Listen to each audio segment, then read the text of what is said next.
Queremos ser muy claros en esto. El tema de las serias perturbaciones a la convivencia escolar y en particular de agresiones a docentes y asistentes de la educación es un tema que como colegio de profesores venimos denunciando hace tiempo. Prueba de ello es que forma parte de nuestro petitorio presentado el 9 de abril al Mineduc en la mesa de negociación instalada en ese mes, así como también fue nuestro principal tema planteado al nuevo superintendente de educación, señor Izquierdo, en la primera reunión que sostuvimos con él también en el mes de abril. Veamos algunas cifras oficiales que pueden ilustrarnos sobre el problema de la violencia y agresiones a docentes. Está ahí en la presentación. Según datos de la superintendencia, 1.144 docentes denuncian haber sido maltratados o agredidos desde el año 2014 al 2018. Los colegios de las denuncias de agresiones a docentes que señalé recién, 363 corresponden a colegios municipales y 457 a colegios particulares subvencionados y particulares pagados 36. Sin clasificación 277. No está en el informe de la superintendencia qué tipo de colegio es.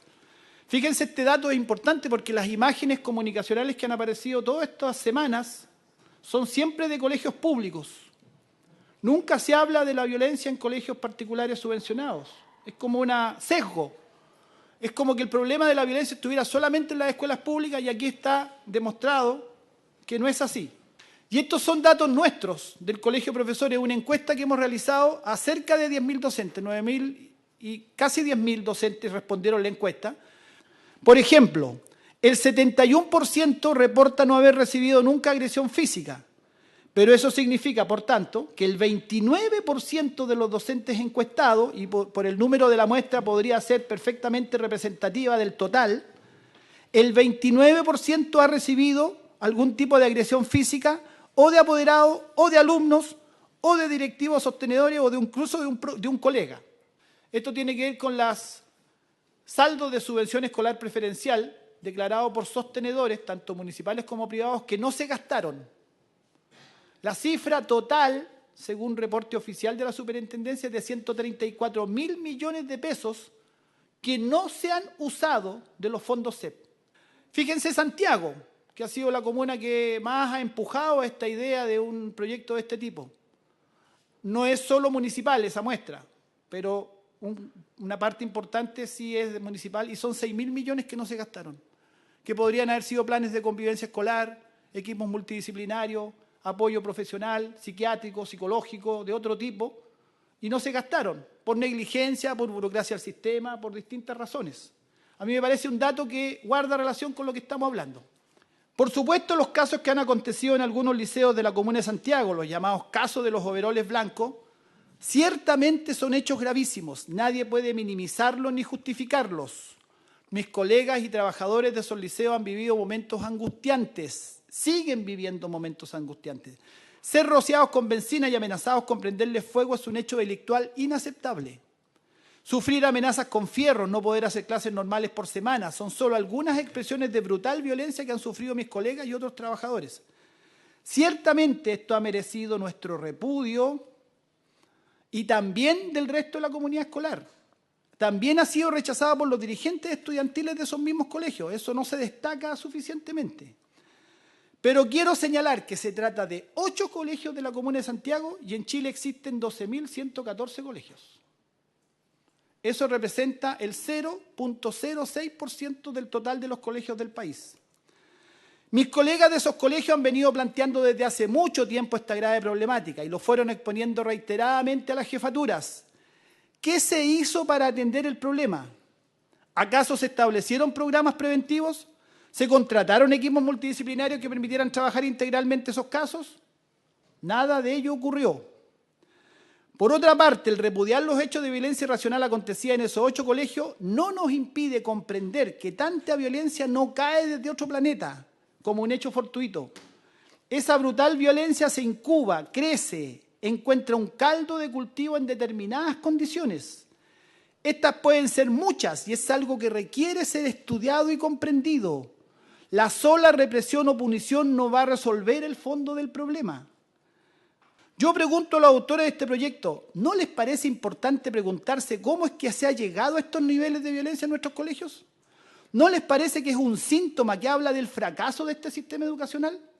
¿No les hace sentido al menos cuestionar si un modelo individualista, competitivo y segregador como el nuestro no sea en sí mismo un factor de violencia?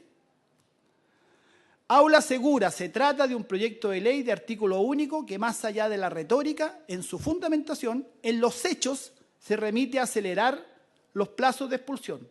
Eso es todo. ¿Es esa la solución al problema creciente y alarmante de violencia en los colegios? Esta semana, la ministra de Educación envió un email masivo a la gran mayoría de mis colegas que trabajan en el sistema escolar. Quiero hacer un paréntesis para señalar que la definición más aceptada del término spam es, comillas, correo electrónico no solicitado que se envía a un gran número de destinatarios con fines publicitarios o comerciales. Cierre comillas. ¿Es real que el proyecto Aula Segura aborda los hechos de violencia que vienen sucediendo en las escuelas de nuestro país? Es más, me pregunto, ¿aplicaría este proyecto para el caso del video tan profusamente difundido de El Imba, donde había un enfrentamiento con carabineros? ¿Aplicaría este proyecto? No aplicaría.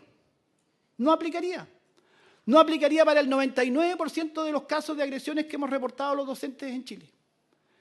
No es cierto lo que dice la ministra en su mensaje spam de que el país resolvería el problema de violencia en el país, porque este proyecto está pensado únicamente para esos 8 colegios, para los gravísimos casos de los 8 colegios de Santiago, que nosotros no queremos minimizar de ninguna manera.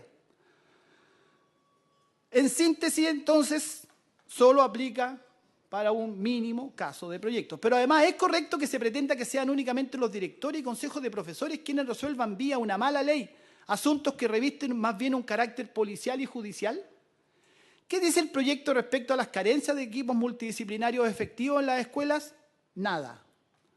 ¿Qué dice el proyecto respecto de obligar a los sostenedores de perseguir judicialmente a los apoderados agresores de docentes y asistentes? Nada. ¿Qué dice el proyecto respecto de asegurar el buen uso de recursos y su aplicación en planes efectivos de buena convivencia escolar? Nada. ¿Qué dice el proyecto respecto de generar una escuela más democrática como condición probada por toda la evidencia como el principal factor de mejoramiento de la convivencia? Nada. ¿Qué dice el proyecto respecto de asegurar apoyo psicológico y médico para la plena rehabilitación del docente o trabajador agredido? Nada. ¿Qué dice el proyecto respecto de establecer con mayor rigurosidad la obligación de los padres de involucrarse en el proceso educativo de sus hijos? Nada. ¿Qué dice el proyecto respecto de la indispensable reposición de la autoridad del profesor en el aula? Nada. Y más allá de los aspectos legislativos y sistémicos, un primer paso fundamental es reponer la autoridad de los profesores. Esa autoridad que no es lo mismo que poder. Hablamos de reinstalar el respeto y la confianza en nuestro trabajo.